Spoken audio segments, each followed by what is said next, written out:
Hey everyone, it's TheAngryHoneyBadger, and it's time to take a look at another champion build video today. We're going to be playing as Nami Support in the bottom lane. Actually spliced together a couple games. We're going to take a look at them and take a peek at Nami and her playstyle. She's actually one of the first champions I purchased and thought about returning. Just because when she came out, I really thought she was a little underwhelming. Since then, she has received a handful of buffs, and it has put her in a good spot.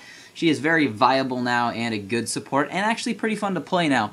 So we're going to go ahead and talk about her at level 1. What I like to buy is handful of wards, sight wards, vision ward, and then health pot or mana pot, your call, and Farie Charm. We're all going to be building these towards things and or warding up. As you can see, I like to ward that bush out there with that vision ward in case they ward, so I can get rid of theirs, and that makes it easier for our jungler to probably come down and gank if we are able to do that. Against this current lane that we are against, this is a Blitz Thresh combo. It's a Blitz support with Thresh as the carry, and they try to do that double pull stuff. So with that happening, you also need to try to keep the bushes warded as well if they're going to hang out in them. Luckily, I warded that first one to keep them out of that one, and I'm not really running into very many problems with the pulls. Try to keep minions between you for the most part. That will definitely help.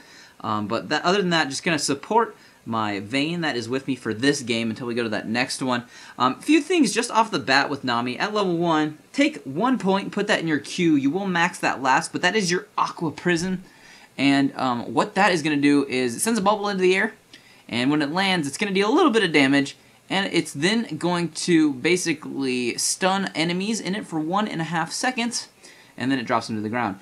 And that's pretty much your Q ability. Like I said, we're going to put 1 point into that at level 1, and we'll max that out last, because you don't really need it for the damage, you just need it for the stun, which the duration doesn't get increased, so just get it at level 1. At level 2, you're going to want to put a point into your Ebb and Flow, which is your W ability. And what that does is a stream of water bounces back and forth between allies and enemy champions. If it hits an ally, it will heal them. If it hits an enemy, it will deal damage to them. So you can pick up kills with this, which is what happened in the game after this one. When we go to the next one, I was picking up kills with it. I was kind of chaosing as a support, but it will kind of happen with Nami occasionally. You try to go for the heal, and it'll just bounce back and forth. So sometimes you will pick up random kills with it. That will happen. But what it will do is it can bounce up to 3 targets, and it is reduced by 50% on each bounce. Here we're going to get in a little bit of a fight. There was a decent little Q by Nami, or by me mostly, and hitting that Thresh. Going to use the Tidal Wave ultimate. Going to kill the Thresh first, because that is technically the carry. Get rid of them, and try to get to this Blitzcrank, giving the Vayne the heals and the extra damage, which we will talk about next, which is our Tidecaller's Blessing, which is our E ability. It's basically, whenever you're going to put that on a champion, anybody on your team, you can do it too, their next 3 attacks are going to deal bonus damage, basically, and then slow the target by a little bit for 1 second. So it's good to put points into at level 3. You're going to be maxing that out second. You're going to max your Ebb and Flow out first completely because of the good heals. And it's pretty fun to poke at enemy champions with it. It's very good to use that and do that. And then Tidal Wave was the ultimate we just saw a second ago. What that's going to do is it's briefly going to knock up enemies and then slow them. It's going to deal some damage. You can see how far it goes too. It's very good for team fight initiations or saving yourself and your teammates. So that is your ultimate. You know, take that at levels 6, 11, and 16. And then just to go over her passive real quick, I didn't really mention it. Basically, every time an ability hits allied champions, they're going to gain 40 movement speed for 1.5 seconds. So you can speed up your whole team by hitting them with your abilities. It's very nice. Keeps your team very mobile, especially in a team fight or if you're trying to escape. So you can kind of use that to your advantage whenever you need to.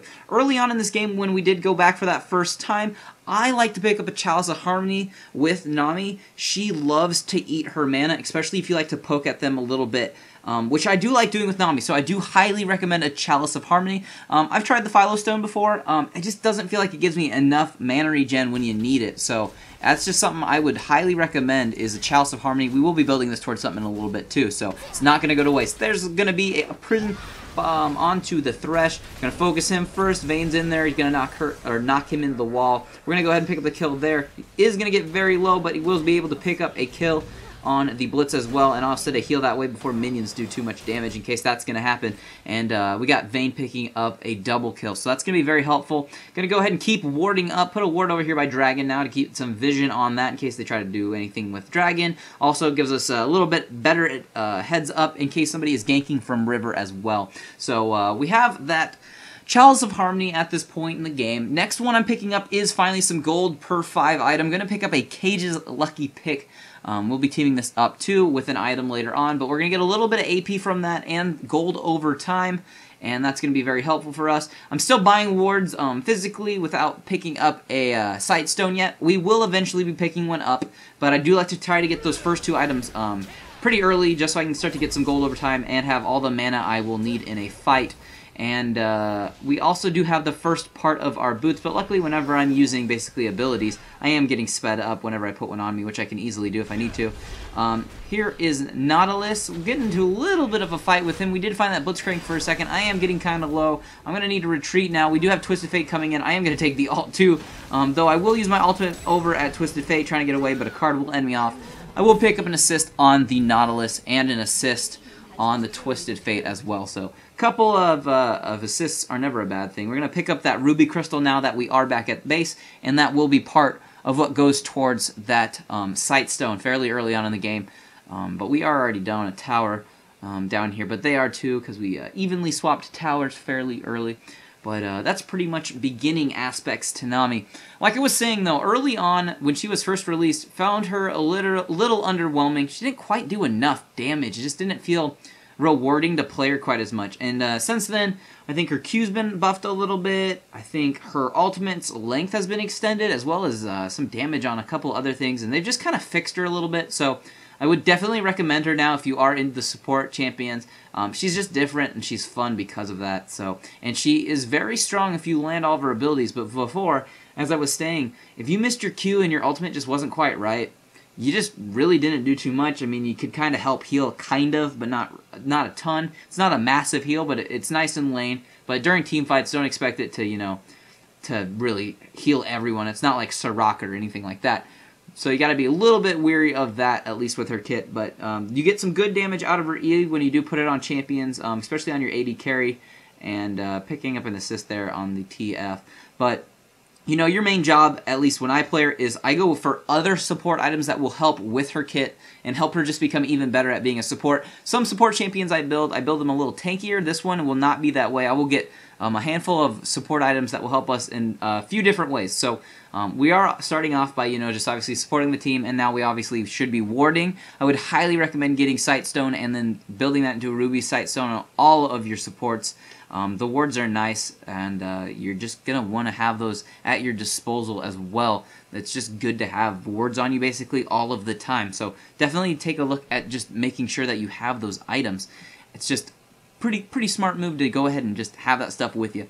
But pretty much at this point in the game, you know, we're trying to get a little bit of gold as we can. We are going to get into a bit of a team fight in just a second. What's going to happen is this Blitzcrank is actually going to get like a full-length grab on me in about half a second. And I'm going to have to use my ultimate to basically save myself, but it turns into being a good initiation. So here comes the ultimate to try to save myself since 3 of them are there. We have Vayne picking up a kill immediately, and us being able to turn this fight around. Now, actually, this team is going to surrender pretty much right now because we're just way ahead. So we're going to go ahead to the next game. I'm bottom with Caitlyn, and this is the game I have some kills from getting some quote-unquote KSs. But we're just securing the kills really with that, you know, kill secure. Because sometimes your carry will have to run away, and if you can pick up the kill quick because they're retreating so they don't die, go ahead and pick the kill up because they're going to get some gold for the assist. Just don't try to needlessly take kills as the support. That's not usually as helpful. But at this point in the game, we have similar items, but we're a little bit further ahead. What we have here is we finished off our boots into Ionian Boots of Lucidity, which is going to give us cooldown and reduction, and that's going to be great for Nami. That will help us use her kit more effectively, and your ultimate will come up way more often with that cooldown, and which is just nice. Then it feels like you can use it all the time. It should be up about every 80 seconds with full cooldown at level 3, so it's not too bad. And then what we're doing here too is make sure you still have those pink wards, especially against the lanes like this where there are mushrooms and Teemo's hiding in bushes, able to find him and get Caitlyn a kill. So that's going to be helpful for Caitlyn, and she can kill those shrooms as well, get those out of the way. So make sure you're picking up pink wards if they have any invisible champions. You're going to want those at the base of your lane or in your bushes if they're going to be hiding in them. Going to do a little initiation here on MF, hit her with the wave, hit her with the Q, knock her up. Caitlyn's going to be poking at her. Caitlyn doesn't have too much damage yet, but she is working on picking up this kill. She's going to disappear in that bush as Shyvana comes over here. Luckily, we do have Eve coming down right now, trying to support, get her up in that bubble. We're still trying to poke at this Caitlyn, or, whoa, not Caitlyn. Caitlyn's getting the poke on MF. She's going to pick up that kill, and now we have TF down here. They're going to be able to clean up on the Shyvana as well, so that is pretty nice little teamwork, a little back and forth, a little confusion really happening there, but that will be happening. We also did finish off that Sightstone into that Ruby Sightstone in this game already, and that will allow us to have wards galore basically whenever we need them, so that's what we're going to do. Now back at base, we're going to continue buying, and we took that Kage's Lucky Pick, and we just built that into a Twin Shadows. Twin Shadows is a great item on Nami. What is going to happen is you're basically going to increase some awesome slows by having its passive, where you're going to summon, or to active at least, when you summon those two little invulnerable ghosts, and they're going to seek out the two nearest champions, and when they hit them, they are going to slow them by 40% for 2.5 seconds. So that's nice for initiations along with your ultimate, so you can keep slowing two people down, especially if they do overextend. Very, very nice to have. Also from that item, you are going to get 40 ability power, never a bad thing, and 40 magic resist, and some movement speed. So it's going to make you just a mobile, and a little bit of magic resist, never a bad thing. So all types of good stuff. We have the wave going through the wall there. With its increased range now, you can help assist really long kills like that.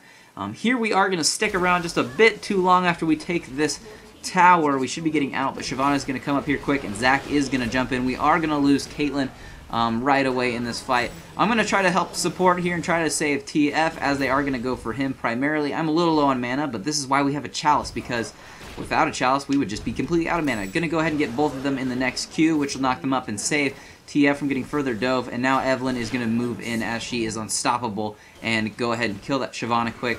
And I'm guessing we'll probably kill the Zac in a second, maybe two. We'll see.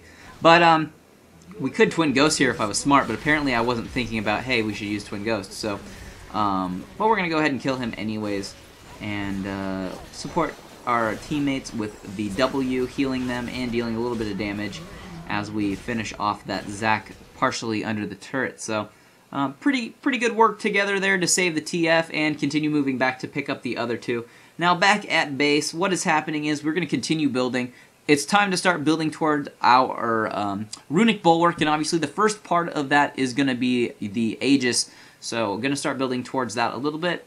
But right now we have auras helping with healing, we have our Twin Ghosts if we want to use that, which apparently I'm going to forget to use most of the time, but I'll be able to pick up a kill right here on the MF. Luckily, you do deal some decent damage as Nami. You have a lot of poke, and in lane it can be really kind of scary. And putting your E ability on yourself for just some added damage is always a good idea. I think here I'm going to miss my ultimate as they decide to split after killing Caitlyn. But going to go ahead and keep supporting the team. They're going to pick up the kill on Jace really quick. And then I'm going to keep working towards Zac, but he is going to use his ultimate to escape. And, you know, that is going to happen. So, working on that Runic Bulwark at this point, we do have our Twin Shadows, we do have our Ruby Sightstone, and our boots finished off. All of these very important items to get fairly early. I know some people, instead of building a Runic Bulwark right away, you might go towards a Locket of the Iron Solari. It's very similarly built, at least fairly early on, in comparison to Bulwark. It's another thing people will do, but we have our Aegis now, which will definitely help the team, giving us all some buffs, some armor, some magic resist, and it will give us some healing if you are standing around me. So good buffs happening for the team whenever they are around me, so if we get in a team fight, everybody will just be a little bit beefed up, and that will be very helpful for us.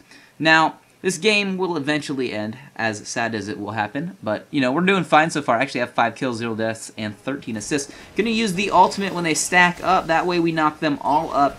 They're going to miss the Q, but we have Riven initiating, so we're going to go ahead and come on in here and use our ultimate and slow those two down while we go for them. We also do have our Twin Ghosts doing work not too long ago as well, earlier. So, yeah, we're doing a little bit of that. We're going to go ahead and go for a little bit of turrets, but not too much that we can do to those at this moment. And, you know, play safe. Don't need to throw away our lead, and don't need to needlessly push when we're doing all right. We're in their base. That's good enough for now. But what do we want to build? Now, with that Chalice of Harmony, there's a couple items you can do with it. If you wanted to get some AP, you could go for an Athene's, but that's not going to be necessary. And obviously, if you wanted to go ahead and pick up that Philosopher's Stone a little bit earlier and get some gold over time with it, you can do that as well. We're still working on getting our Runic Bulwark, but we could get a Crucible is what we would eventually be building that building the Chalice into, and that's going to give us 7 health regeneration, 40 magic resist, 18 mana regeneration, and it's going to increase our mana regen 1% for every 1% that we're missing. It also has that unique active on it, which removes all stuns, roots, taunts, fears, and silences and slows on an allied champion, and then it heals them for 150 plus 10% of their maximum health. So it's actually very helpful for helping people on your team, and that would be the next item we would be building. But this game's going to end out, guys. I'm going to put the rest of the items, the runes, and the masteries in the description where everything else can be found. The masteries page is pretty full of support stuff, which is going to be, I like to do a 3027 page. You can find that on my Facebook page, but like I was saying, that's going to be a build for Nami. If you have any questions, put those in the comments below, and I'll just see all of you in the next build video. So what I'm going to do is, after getting stunned by Jax, I'm going to flash through this wall, then use my distortion to get closer to her, gap close, and use Mimic with my Q and ultimate to blow her up. Now she is gone, no chance to retreat, and we have the clear advantage in the team fight. So